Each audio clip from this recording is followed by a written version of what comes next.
Hello बच्चों, हम chapter पढ़ रहे थे एटम। और एटम में हम पढ़ने वाले हैं बोहर का एटॉमिक मॉडल, यानी बोहर का परमाणु मॉडल। बोहर के परमाणु मॉडल जो है इसे हम बोर का परमाणु मॉडल भी कहते हैं।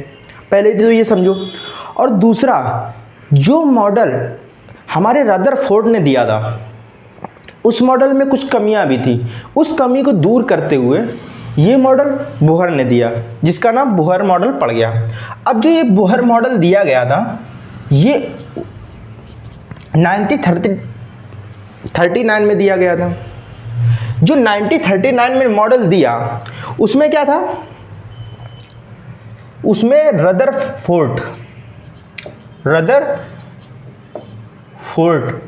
रदरफोर्ड की क्या कमी को दूर किया गया। कमी को क्या किया गया, दूर किया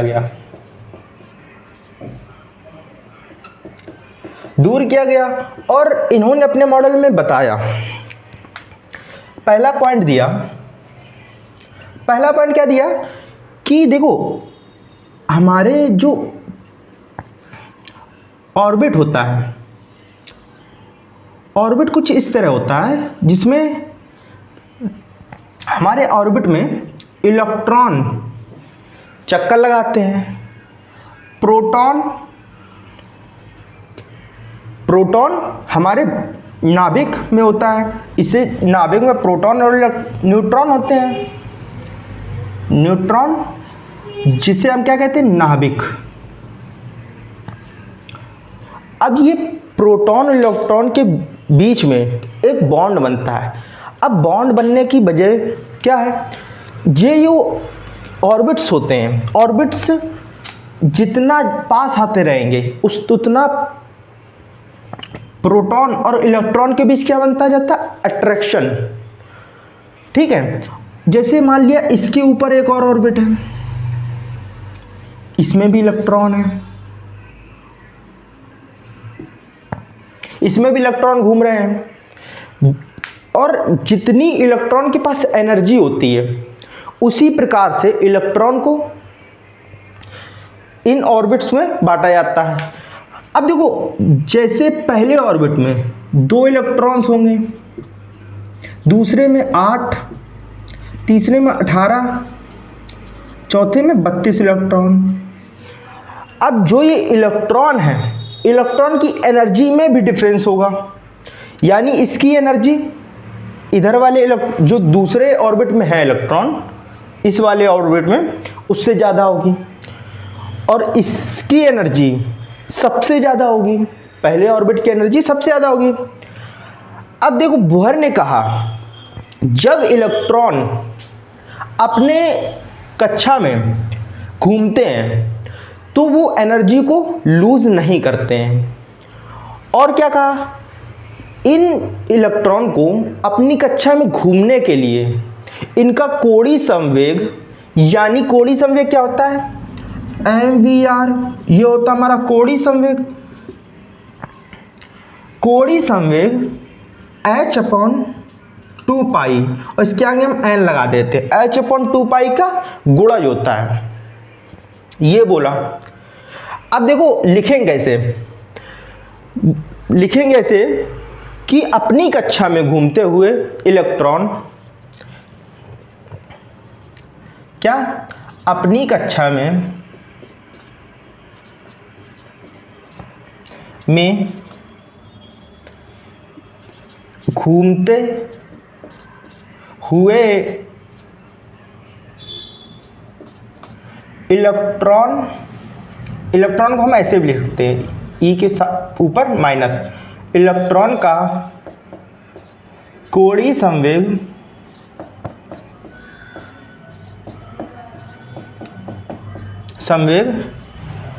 h/2π का क्या होता है, गुणज होता है। ये हमारे नील्स बोहर ने बताया। बोहर को हम कहते हैं नील्स बोहर, इनका पूरा नाम तक क्या था, नील्स बोहर। और इन्होंने इसके ऊपर क्या कहा, जो हमारा कोणीय संवेग होता है, ऐसे आप लिखोगे कोणीय संवेग, जिससे हम कहते हैं कोणीय संवेग। और कोणीय संवेग क्या होता है? mvr।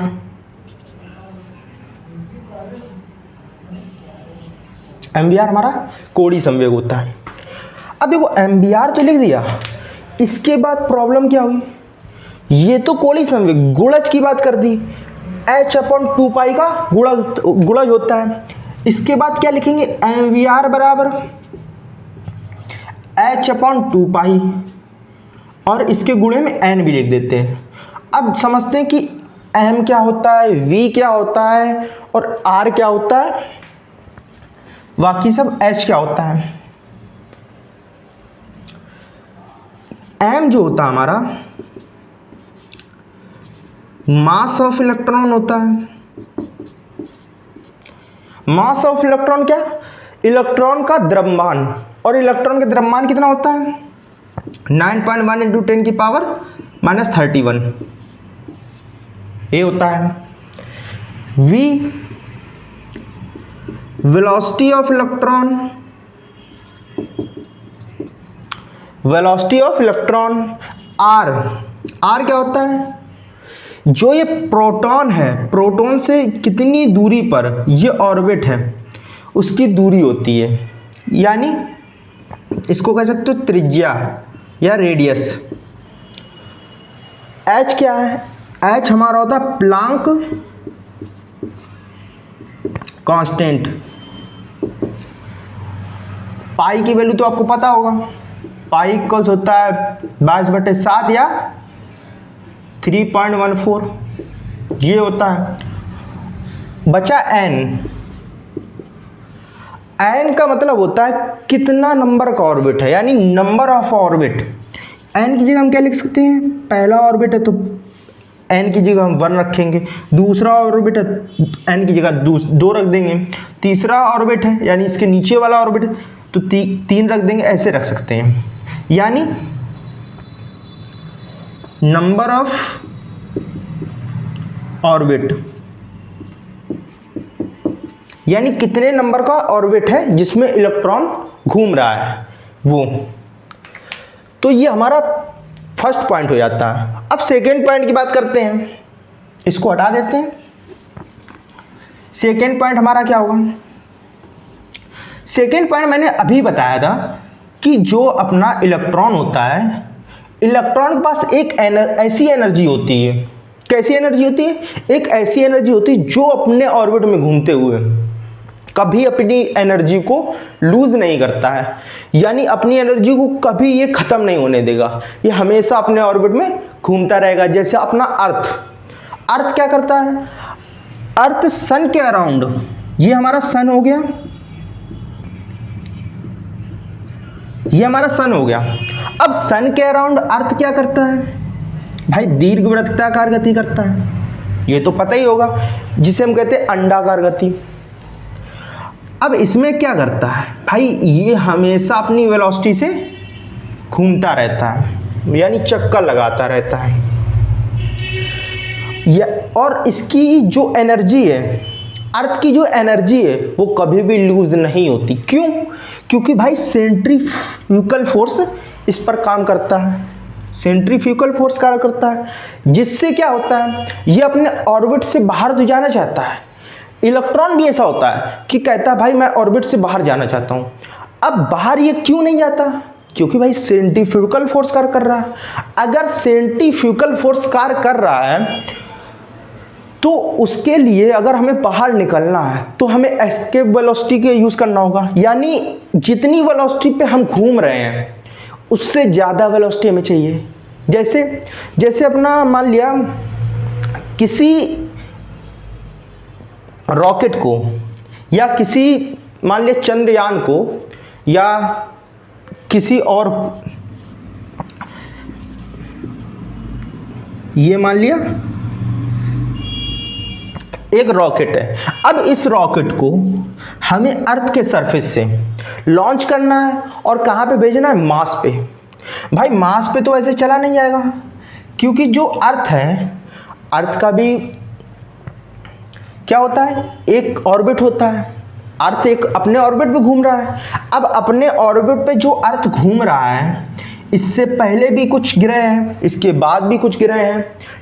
अब जो ये घूम रहा है अपने प्लेनेट पर, सॉरी ऑर्बिट पर, अब अर्थ का एटमॉस्फेयर जो है उससे बाहर निकलेगा, एटमॉस्फेयर बाहर निकलेगा, और एटमॉस्फेयर से बाहर निकलने के बाद एक अर्थ का भी ऑर्बिट होगा।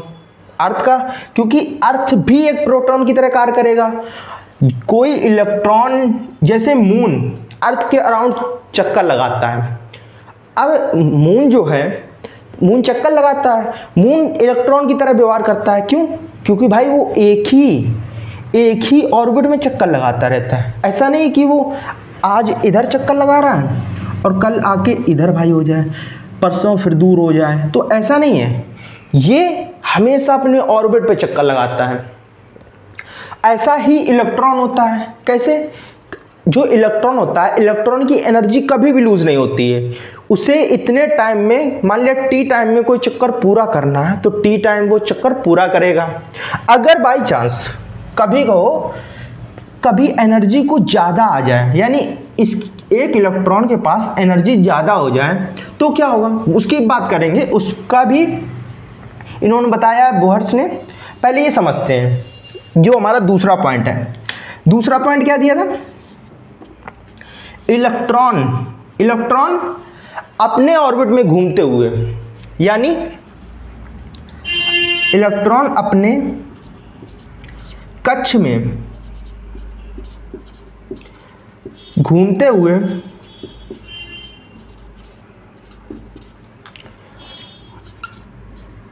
अपनी ऊर्जा को क्या उत्सर्जित, लूज को क्या कहती है? उत्सर्जित नहीं करता है।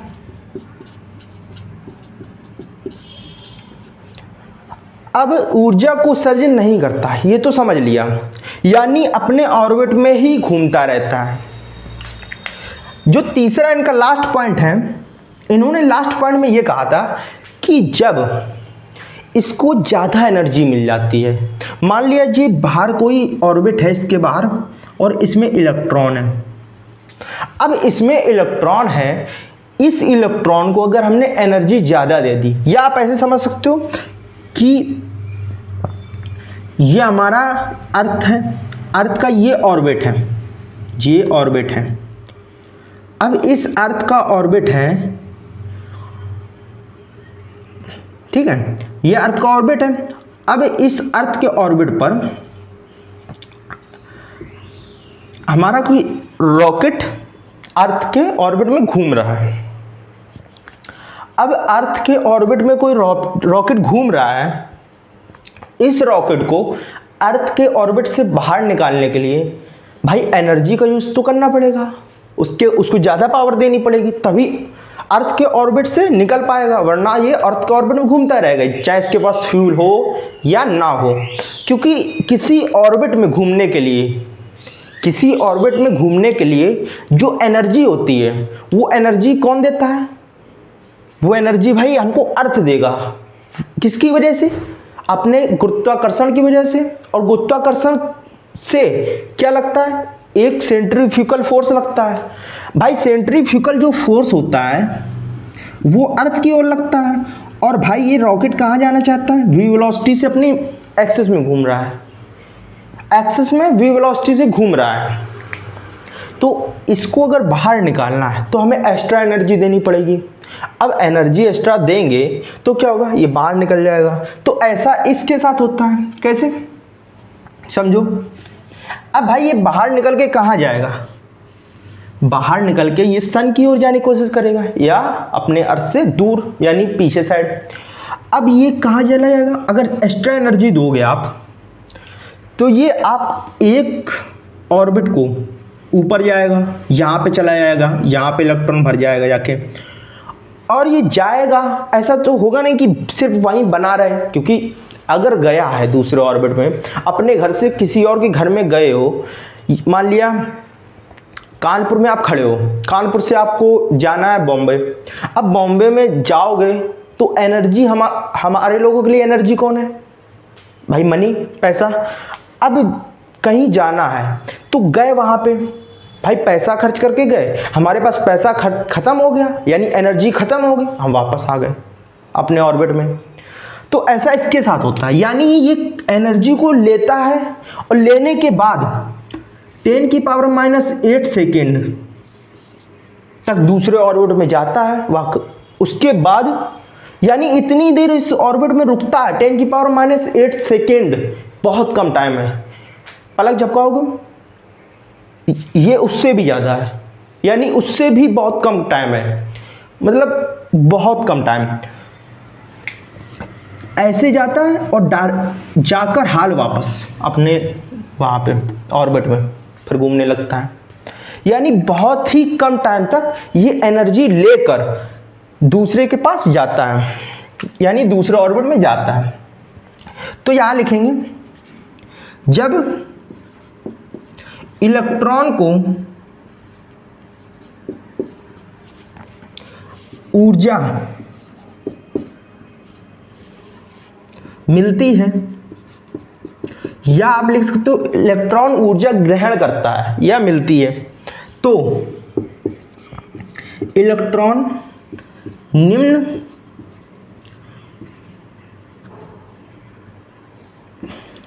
ऊर्जा स्तर से उच्च ऊर्जा स्तर में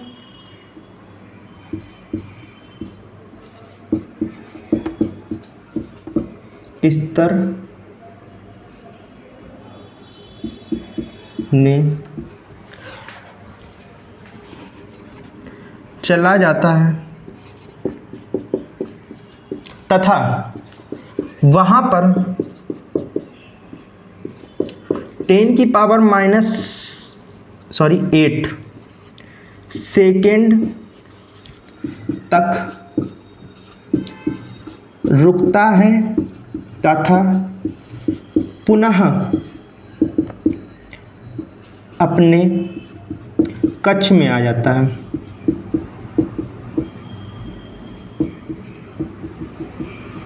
अपने कक्ष में आ जाता है, यानी कहने का मतलब ये है, आप लोअर सोसाइटी से हायर सोसाइटी में जाने के लिए आप पैसा को इकट्ठा किया, आप वहाँ गए, घूमा फिरा, पैसे ख़त्म, तो आप वापस अपनी सोसाइटी में आ गए।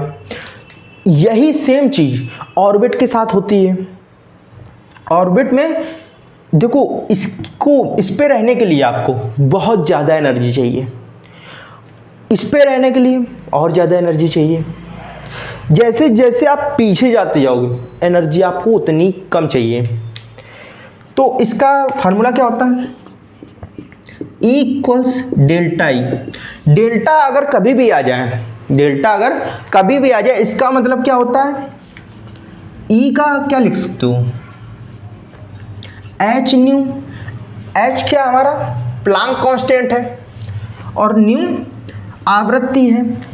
डेल्टा ई का मतलब क्या हो गया, डेल्टा ई का मतलब हो गया बड़े स्तर में से, यानी कोई E2 स्तर है जिसमें E2 एनर्जी चाहिए और छोटे स्तर में को घटा दो, यानी E2 माइनस E1, बड़ा माइनस छोटा,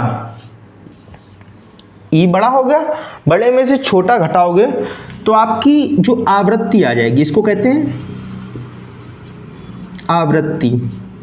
आवृत्ति कितनी आ जाएगी, E2 minus E1 upon H, ये आ जाएगी आपकी आवृत्ति।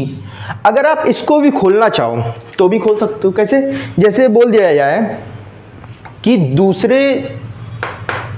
दूसरा ऑर्बिट है, उसकी आवृत्ति इतनी दी है, ठीक है, तो इसको कैसे कोई आवृत्ति दे दी है और आपको क्या निकालना है, आवृत्ति निकालना। अगर एनर्जी निकालने बोलेगा तो आप डायरेक्ट ये लगाओगे, E बराबर E2 माइनस E1, ये आप लगाओगे। अगर आपको आवृत्ति निकालने को दे दिया है, सिर्फ आवृत्ति और E2 और E1 की वैल्यू दी है आपको, तो आप ये डायरेक्ट लगा दोगे। अगर आपको आवृत्ति की फॉर्म में दिया है, यानी दूसरे ऑर्बिट की आवृत्ति ये है, पहले ऑर्बिट की आवृत्ति ये है, तो इसको भी खोल लोगे।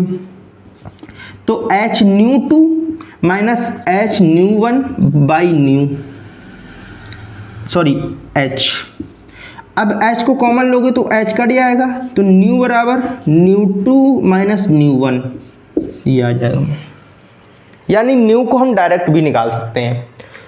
तो ये हमारा हो गया बोहर्स मॉडल। अब मिलेंगे नेक्स्ट पार्ट में नेक्स्ट वीडियो के साथ, तब तक के लिए बाय बाय।